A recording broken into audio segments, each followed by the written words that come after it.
सम्पूर्ण दर्शक प्रिन्स साथीहरुमा स्वागत छ आजको मेरो यस नयाँ भिडियोमा। आज हामी भुन्टी सिरियलको भाग 322औं एपिसोडमा के हुन गएको छ त यस भिडियोमा हजुरहरुलाई विस्तृत रूपमा जानकारी दिने नै छु। जबकि भुन्टीको विवाह अब के भद्रसँग हुनेछन् त के सुकुमायाले अब भुन्टीसँग नै बिहे गर्न दिनेछन् त भद्रलाई कि कसरी अब भुन्टीले आफ्नो हक अधिकारमा भएको सारा सम्पत्ति लिनेछन् त यस भिडियोमा हजुरहरुलाई सम्पूर्ण जानकारी दिने छु। हजुरहरुले फुल भिडियो हेरेर वाच गरेर साथ दिनुहुनेछ आशा गर्दै हजुरहरुले मेरो यस पहिलो च्यानल लाइक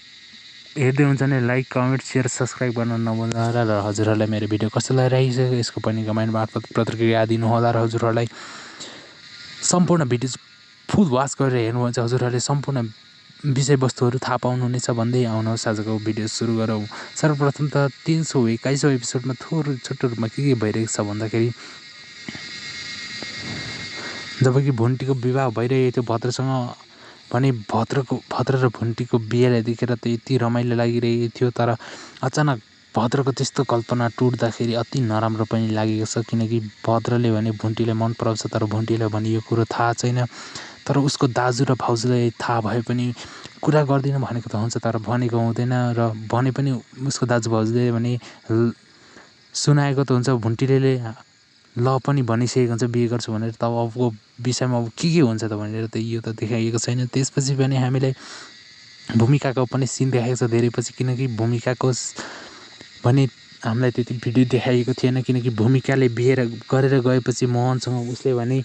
धेरै नै दुःख पाएको कुराहरू देखाइन्छ किनकि त्यहाँ भने मोहनको दिदीले भने उसले धेरै हेला गरेको देखाइन्छ किनकि उसले भूमिकाको पहिले भएको सारा काण्डहरू चाहिँ थाहा पाइसकेको हुन्छ र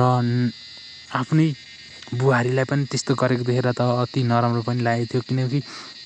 नारीमाथि हुने अत्याचारले देखाएको छ। यहाँ समाजमा भएको घटनाहरू पनि देखाएको छ जस्तै कि कुनै पनि समाजमा हेर्न सक्नुहुनेछ कि जेठानी र भाउजू बीच कहिले पनि कुरो मिल्दैन तर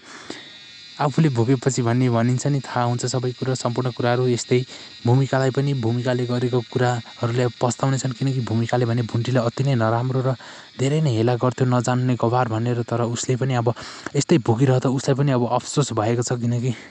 उसमाथि भइरहेको दुर्व्यवहार देखेर त हामीलाई पनि नराम्रो लागेको छ। त्यही बेलामा फेरि अचानक उहाँ गाउँमा भएका आमा बुबाको जग्गा समेत वकिलले नाप्न आइसकेपछि भने त्यहाँ गाउँमा भएको बुबा भने आत्तिनुहुन्छ र यो सब देखेर भने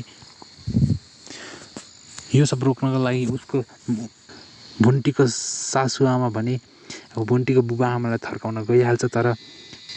थर्काउन जान्छ र उनीहरूलाई भने बाँधेर रुखमा राखेको कुरा पनि देखाइन्छ किनकि यो सब देखेर त उनीहरूमाथि भएको दुर्व्यवहार गरिरहेको देखिन्छ। त्यसपछि भने भुन्टी सिरियलमा भइरहेको छ किनकि सुकुमाया भने गाउँ जाँदै गरेको हुन्छ र गाउँमा गएपछि थाहा हुन्छ कि भुन्टीको आमा बुबालाई यस्तो अत्याचार गरिरहेर राखेको छ भनेर। यो सब कुरा सुनेर सुकुमाया भने भुन्टीको फोन लिएको हुन्छ तर भुन्टीले फोन गर्छ तर भुन्टी भने सुकुमाया हो र सुकुमायाले भने राम्रो जवाफ तरिकाले अब मुद्दा फिर्ता लिन्छ भन्छन् तर अन्त्यत भुन्टीले मुद्दा फिर्ता लिँदैनन् र उनीहरू कहाँ गएर उनले धेरै नै उनीहरूलाई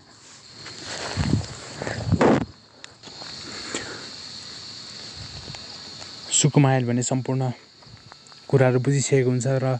भुन्टीलाई यस्तो दबाब दिने रहेछ भनेर उनी पनि एकदमै रिसाएका हुन्छन् र उनीहरूलाई भने पुलिसको हवाला गरिदिन्छ। 322औं एपिसोडमा भने अब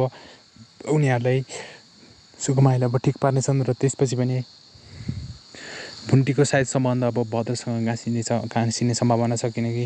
भुन्टी र भद्रको पनि अब अलग्गै कहानी सुरु हुन आँटिसकेको छ कि यो भुन्टी सिरियलको अन्त हुन आँटेको त यस विषयमा हजुरहरूलाई जान्न मन लाग्यो भने हरेक मङ्गलबार बेलुका आउने सुकुमाया टिभीमा आउने भुन्टी सिरियल हेर्न सक्नुहुनेछ भन्दै आजको भिडियोबाट बिदा हुन चाहन्छु। हस्त धन्यवाद नमस्ते।